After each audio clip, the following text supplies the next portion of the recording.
Tapi ya emang susah sih ya, kalau orang lagi jatuh cinta itu dikasih nasihat, dikasih masukan, jangan nikah sama tuh orang.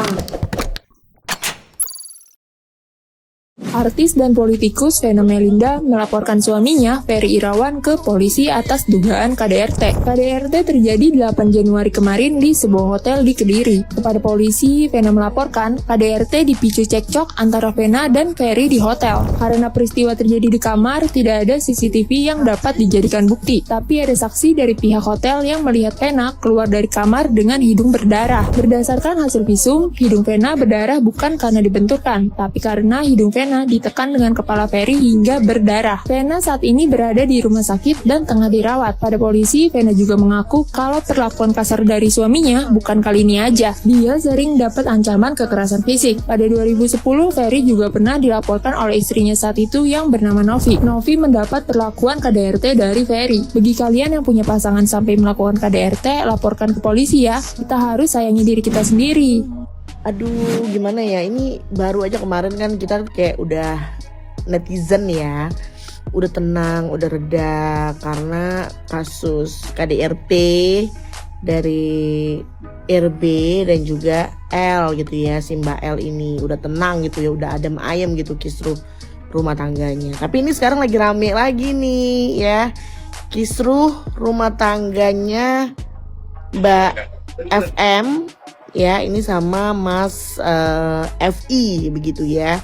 Ini kan dulunya gitu ya, pas awal-awalnya jadian pacaran gitu, ini kan rame keromantisan mereka bla bla segala macam, karena kayak mereka ini bisa dibilang cute banget gitu loh, pasangan nggak muda ya mereka ya, pasangan yang sudah matang gitu usianya, ditambah statusnya yang sama-sama duda dan janda begitu ya. Nah ini ya, jadi ceritanya si Mbak FM ini sekarang lagi tergeletak di rumah sakit begitu ya. Ini kalau dilihat dari postingan anaknya Mbak FM ini ya, artis ya anaknya ya, si Verrell Bramasta ya. Jadi anaknya posting gitu ya keadaan ibunya, kondisi ibunya yang sudah terbaring di rumah sakit begitu ya, memberikan caption support untuk ibunya, love you ma, love gitu ya. Nah ini ternyata sudah dikonfirmasi nih oleh pihak Polda Jawa Timur begitu ya, yang membeberkan motif kekerasan dalam rumah tangga atau KDRT yang dialami oleh si aktris FM ini begitu. Jadi ternyata pernikahannya usianya tuh baru sebentar banget gitu ya. Ini ternyata ada pendar. Nah sebenarnya kayaknya netizen awal-awal ya udah pada notice gitu ya, kalau si calon suaminya si Mbak FM ini profilingnya itu tidak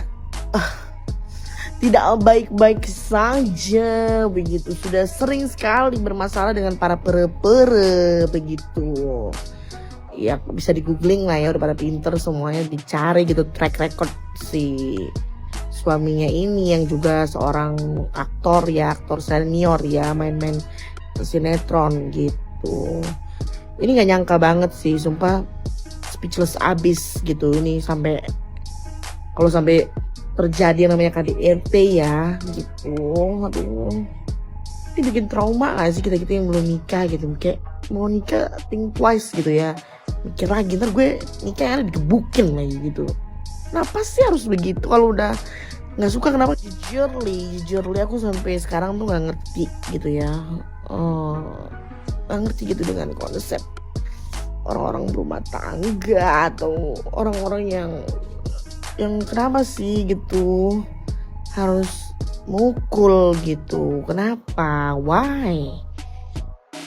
Kalau nggak suka atau udah nggak sayang, nggak cinta lagi, better kayak ya udah gitu,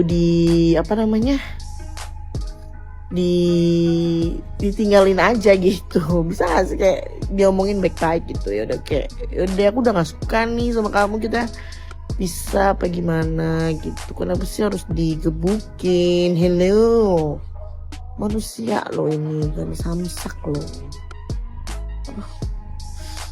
Nggak ngerti lah.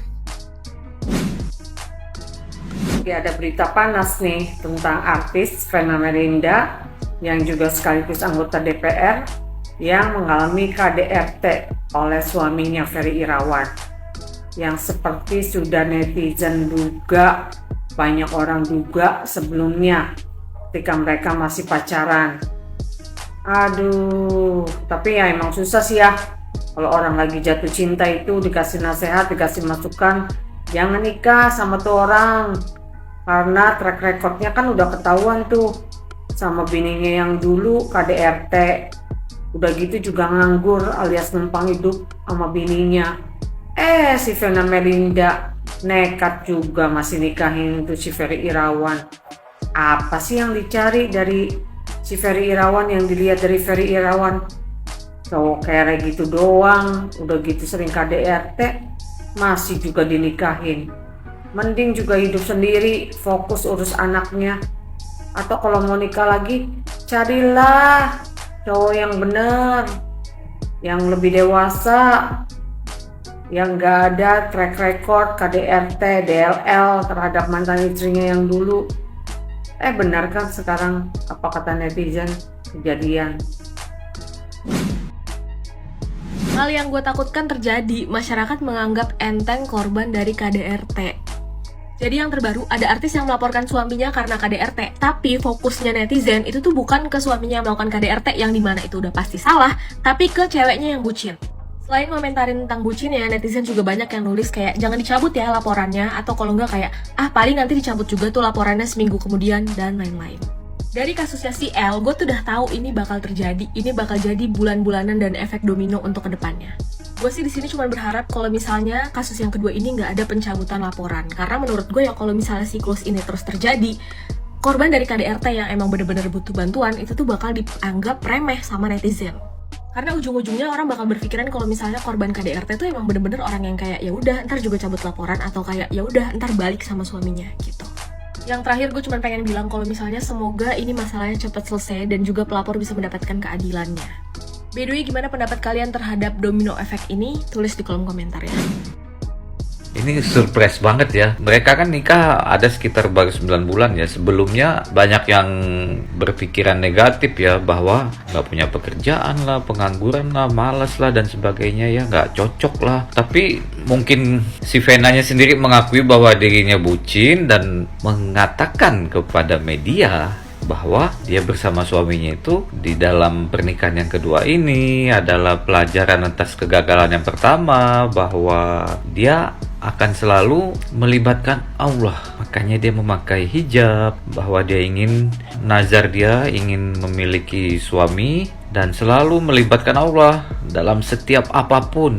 Nah, ayo ya kan? Kalau aku sih udah prediksi ya dari awal pernikahannya, mudah-mudahan sih rukun ya. Tapi kok belum apa-apa KDRT-nya seperti apa? Kok sampai lapor ke polisi? Berarti hebat dong KDRT-nya.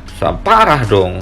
Kalau atau mungkin lebih dari sekali. Kalau KDRT-nya baru sekali dan tidak parah, nggak mungkin sampai lapor polisi. Ya nggak sih? Kalau menurut aku sih hidup itu nggak cukup hanya bermodalkan cinta aja. Ya, hidup itu kan realistis. Kalau hanya cinta aja terus banyak perbedaan, ya nggak akan kuat. Karena hidup itu kan terus berjalan, berproses ya kan. Kita perlu ini, perlu itu, perlu anu. Kalau hanya modalkan cinta aja ya nggak kuat. Gimana tuh pendapat kalian dalam hal ini? Kalau udah banyak perbedaan itu sangat sulit sekali. Nah, dari awal banyak yang memprediksikan ya, dari awal pernikahan itu udah ribut kasak kusuk soal biaya WO, pakaian-pakaian yang tadi mau disewa dengan Yohanes, baju-baju yang mewah itu gagal, ya itu kan karena masalah biaya. Kemungkinan sang laki-laki nggak sanggup, sementara wanita nggak mau mengeluarkan biaya sepenuhnya.